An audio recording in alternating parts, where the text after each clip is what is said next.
ও মুসলমান, এই সূরা বাকারার লাস্টের দুটি আয়াত যদি কোনো ব্যক্তি শোয়ার সময় এই দুটি আয়াত পাঠ করতে পারে, আর যদি নিয়ত করে আমি রাত্রি 3টার সময় জাগ্রত হয়ে তাহাজ্জুদের নামাজ পড়ব, আল্লাহ রাব্বুল আলামিন ওই লোকটাকে রাত্রি 3টার সময় জাগ্রত করে দিবে। তৃতীয় নাম্বার বস্তু হলো আয়াতুল কুরসি।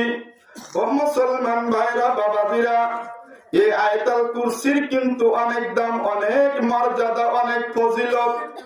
যদি কোনো ব্যক্তি আয়াতুল কুরসি পড়ে বাড়ি থেকে বের হয়ে যায়, 70,000 ফেরেশতা চতুর্দিক থেকে তাকে রক্ষা করে, হেফাজত করে। সুবহানাল্লাহ। আজকে অনেক মানুষ রাস্তাঘাটের ভিতরে বিপদে পড়ে কি পড়ে না, অ্যাক্সিডেন্ট করে, অনেক ধরনের বড় ধরনের বিপদে পড়ে। ও মুসলমান, যদি কোনো ব্যক্তি বাড়ি থেকে বের হওয়ার সময় আয়াতুল কুরসি পড়ে বের হয়, আল্লাহর কসম করে বললে কাফারা দেওয়া লাগবে না, 70,000 ফেরেশতা তাকে রক্ষা করবে, বড় ধরনের দুর্ঘটনা তার ঘটবে না।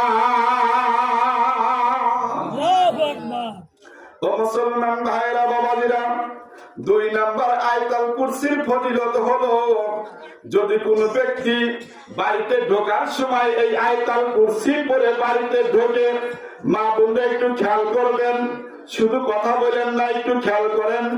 আয়াতুল কুরসি পড়ে যদি কোনো ব্যক্তি বাড়ির ভিতরে প্রবেশ করে, আল্লাহর নবী বলেন ওই বাড়িতে কোনদিন দরিদ্রতা স্পর্শ করবে না।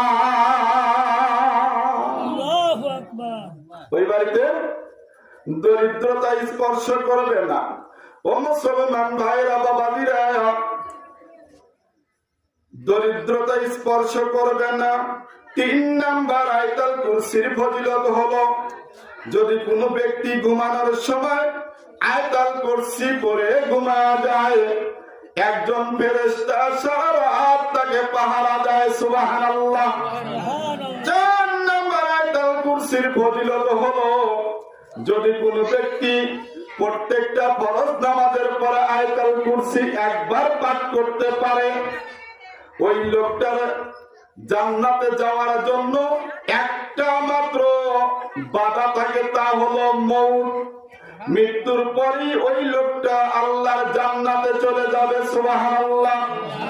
5 নম্বরে যেই লোকটা আয়াতুল কুরসি পড়বে, ওযু করার পরে যদি কোনো ব্যক্তি আয়াতুল কুরসি পাঠ করে, ওই লোকটার মর্যাদা 70 গুণ বাড়িয়া যায়। সুবহানাল্লাহ।